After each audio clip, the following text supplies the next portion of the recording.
नमस्कार। आज हम एक बहुत ही दिलचस्प लोक कथा को समझने वाले हैं। इसमें एक राजकुमारी है, एक जादुई तोता है और एक ऐसा खतरनाक षड्यंत्र है जो दो बड़े राज्यों की किस्मत हमेशा के लिए बदल सकता है। देखिए, ये कहानी शुरू तो होती है कह सकते हैं एक जादुई लव स्टोरी की तरह, पर बहुत जल्द ये एक हाई स्टेक्स मिस्ट्री में बदल जाती है। और जानते हैं क्यों? सिर्फ एक सवाल की वजह से। एक ऐसा सवाल जो जादू के पूरे पर्दे को हटाकर सच को सामने ले आता है। तो चलिए कहानी में उतरते हैं। एक तरफ है राजकुमारी वैजयंती, जो एक राजकुमार से प्यार करती हैं।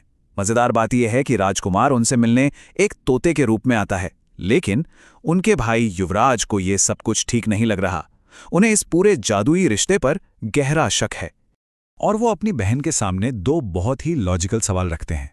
पहला कि ये तोता कभी अपने महल वापस क्यों नहीं गया, और दूसरा, अगर राजकुमार की आत्मा तोते में है तो उसका शरीर तो टेक्निकली मर चुका है ना? बस यही दो सवाल थे। इन्होंने इस जादुई कहानी में, आप कह सकते हैं, शक का पहला बीज बो दिया और इसे एकदम से तर्क की जमीन पर लाकर खड़ा कर दिया।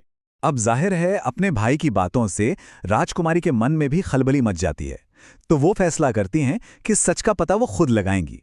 और इसके लिए वो एक बहुत ही स्मार्ट टेस्ट तैयार करती हैं, ये पता लगाने के लिए कि वो तोता आखिर है कौन। वो तोते से एक बहुत ही खास पाजेब के बारे में पूछती हैं। अब ये कोई मामूली पाजेब नहीं थी, ये एक ऐसा राज था जो सिर्फ और सिर्फ राजकुमारी और असली राजकुमार के बीच था। मतलब सवाल ऐसा था कि जवाब सिर्फ असली राजकुमारी दे सकता था। और तोता क्या जवाब देता है? कौन सी पाजेब? बस यही वो जवाब था जिसका राजकुमारी को डर था। एक सवाल और सारा भयानक सच सामने आ गया। उसी एक पल में राजकुमारी का शक यकीन में बदल जाता है। वो समझ जाती हैं कि उनके कमरे में जो है वो कोई राजकुमार नहीं बल्कि एक बहुरूपिया है। अब देखिए, बात सिर्फ राजकुमारी के पर्सनल सेफ्टी की नहीं रह गई थी। ये मामला अब एक बड़ा पॉलिटिकल क्राइसिस बन चुका था।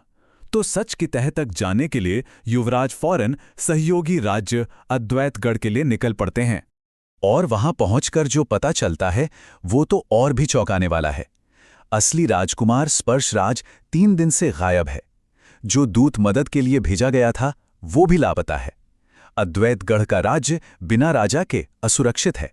और तो और राजकुमारी के अपने महल में एक राज ज्योतिषी को किसी बुरी आत्मा के होने का आभास होता है। जब महल को पवित्र जल से शुद्ध किया जाता है तो वो बहुरूपिया तोता भाग जाता है।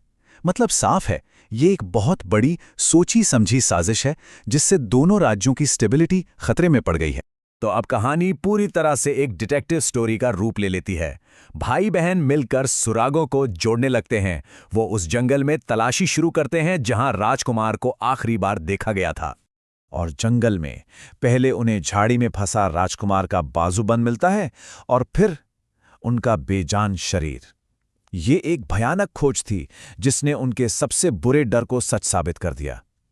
लेकिन कहानी में एक और मोड़ आता है जब एक स्थानीय वैद्य को कुछ बहुत अजीब लगता है।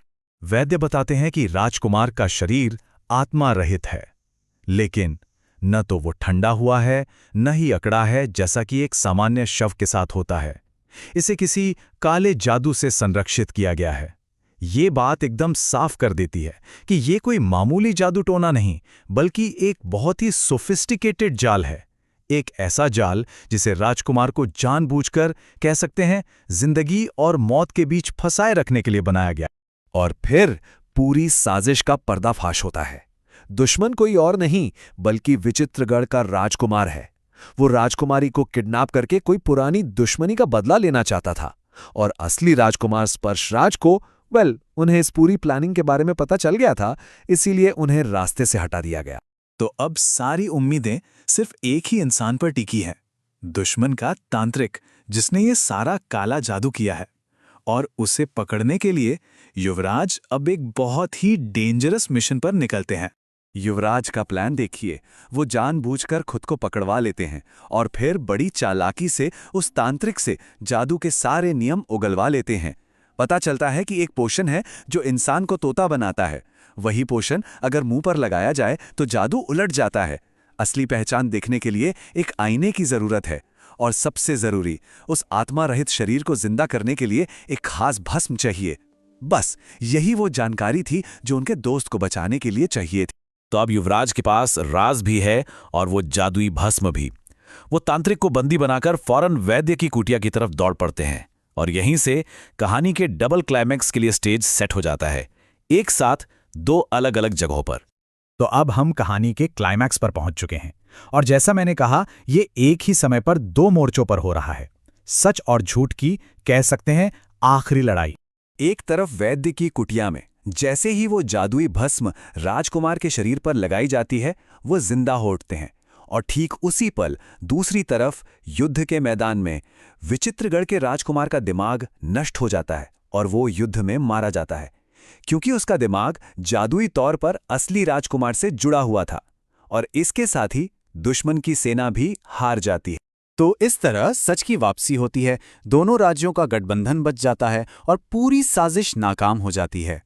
ये कहानी है धोखे और काले जादू पर, तर्क, हिम्मत और वफादारी की एक शानदार जीत की। लेकिन ये कहानी खत्म होने से पहले हमें एक बहुत गहरे सवाल के साथ छोड़ जाती है, और वो सवाल जुड़ा है आईने से। आईना, जो इस कहानी का सेंट्रल आइडिया है। देखिए, आईना किसी का भी असली रूप दिखाता है, पर उसका इस्तेमाल भ्रम पैदा करने के लिए भी हो सकता है ना? तो ये कहानी असल में कौन सा सच दिखा रही है? शायद यही कि कभी-कभी असली सच को देखने के लिए जादू की नहीं, बल्कि तर्क और हिम्मत की जरूरत पड़ती है।